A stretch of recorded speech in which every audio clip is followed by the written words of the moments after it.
매일 성경과 함께하는 오늘의 큐티 시간입니다.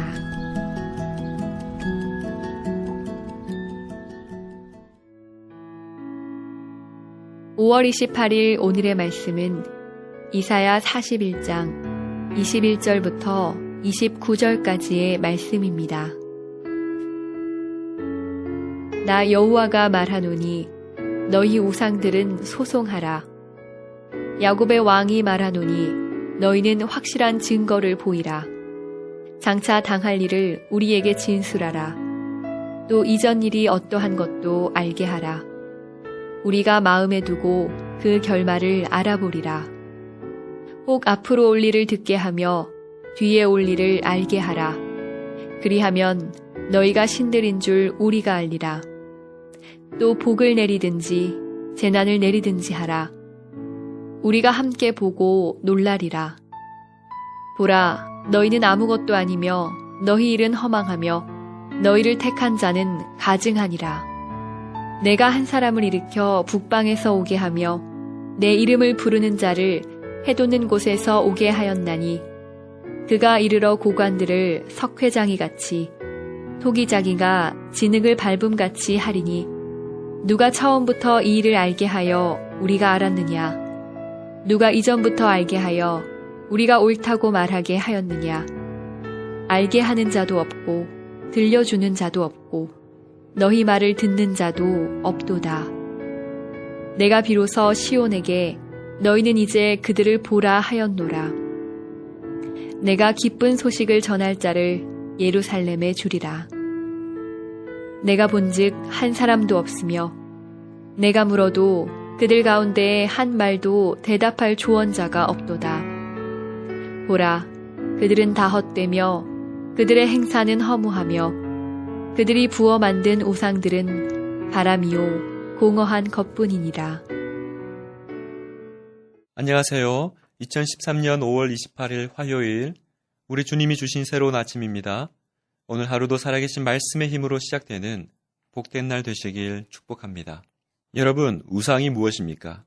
사전을 보면 짜구 형상상이라고 해서 어떤 형상을 내 짝으로 삼고 그것을 섬기는 것이 우상입니다. 그렇다면 우상이라고 해서 꼭 사람의 손으로 만든 형상만이 우상이 아닙니다. 마음의 그 어떤 형상일지라도 의지하는 마음을 가지고 있다면 그것이 곧 우상이 될 수 있습니다. 그렇다면 사람들은 왜 우상을 둘까요? 자신이 가진 두려움을 우상을 통해 해결하기 원하는 마음 때문입니다. 오늘 본문은 하나님이 그 우상에게 법정 소송을 걸어 사람들이 의지하는 우상과 그 우상을 통해 위로받고자 하는 마음이 얼마나 허망한 것인지 증명해 내십니다. 먼저 소송에서 승리하려면 확실한 증거가 필요합니다. 하나님이 요구하시는 증거는 무엇일까요? 바로 장래사에 관한 것, 곧 예언과 그 성취입니다. 우상이 신이라면 역사를 주관할 수 있어야 하기에 역사적 사건을 예견하고 이를 성취한 예를 들어 자신의 능력을 입증하면 됩니다. 23절에 뒤에 올 일을 알게 하라. 그리하면 너희가 신들인 줄 우리가 알리라. 또 복을 내리든지 재난을 내리든지 하라. 우리가 함께 보고 놀라리라.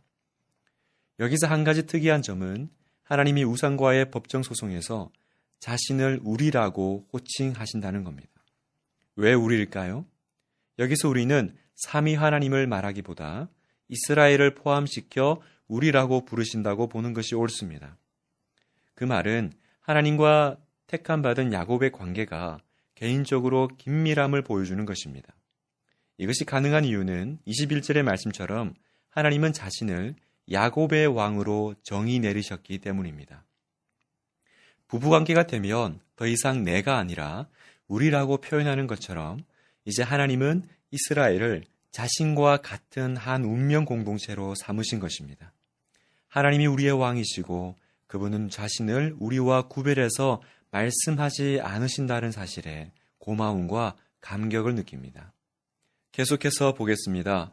24절에 보라, 너희는 아무것도 아니며 너희 일은 허망하며 너희를 택한 자는 가증하니라. 우상은 그 증거를 드러내지 못합니다. 그러자 이제 하나님이 자신의 법정 진술을 시작하십니다. 우상은 미래에 대한 예언을 전혀 할 수 없지만 하나님은 자신이 있으십니다. 그리고 자신이 구상하는 미래에 대해 예언하시는데 북방에서 오는 한 사람, 즉 페르시아의 고레스 왕을 말씀하십니다. 25절에 내가 한 사람을 일으켜 북방에서 오게 하며 내 이름을 부르는 자를 해 돋는 곳에서 오게 하였나니. 여기서 왜 북방과 해 돋는 곳, 즉 동방에서 동시에 온다고 할까요? 북방은 고레스 왕이 먼저 북쪽 소아시아 지역을 정복한 후 바벨론으로 남하하여 오기 때문이고, 동방은 페르시아가 위치한 지역이기 때문입니다. 우상이 한결같이 입을 다물고 있을 때 하나님은 너무나 구체적으로 고레스의 등장과 승리를 미리 백성에게 알려주시는 것입니다. 하나님은 확실한 증거를 보이셨습니다. 사랑하는 성도 여러분, 하나님은 지금 우상들과 싸우고 계신 것이 아닙니다. 잘못 이해하면 우상이 하나님과 대등한 위치에 있는 것처럼 비춰질 수 있는데 그렇지 않습니다. 하나님은 지금 우상을 신으로 섬기는 사람들과 논쟁하고 계신 것입니다. 이 아무것도 아닌 것을 마치 신처럼 숭배하는 자들의 어리석음을 고발하고 계신 것입니다. 하나님 앞에 우상이 이렇게 허무한데 그것을 섬기는 너희는 얼마나 허무하냐 비웃으시는 것입니다. 오늘날 아무리 과학이 발달한들 누가 확실한 미래를 말할 수 있을까요? 단언컨대 아무도 없습니다. 그러니 이 불확실한 공포를 벗어나려고 우상이라는 헛된 것을 곁에 두는 것입니다. 하지만 하나님은 우리의 미래에 대해 말씀하실 수 있는 분입니다. 오직 하나님만이 예언할 수 있으며 그러므로 그분만이 참신이시고 그분만이 성도의 미래를 예견하십니다. 그렇다면 참된 신이신 여호와 하나님을 모시고 의지하고 있다면 어떻게 될까요? 역사는 그분의 뜻대로 진행될 테니 눈앞에 벌어지고 있는 정치적 격변에 전혀 두려워할 필요가 없게 됩니다. 성도 여러분, 참평안은 내가 미래를 알아서 얻는 것이 아닙니다. 그 미래를 내가 안들 무엇을 할 수 있을까요? 참평안은 미래를 아시고 주관하시는 하나님을 신뢰하게 될 때 경험하게 됩니다. 나의 미래를 아시는 하나님의 말씀을 들어보십시오.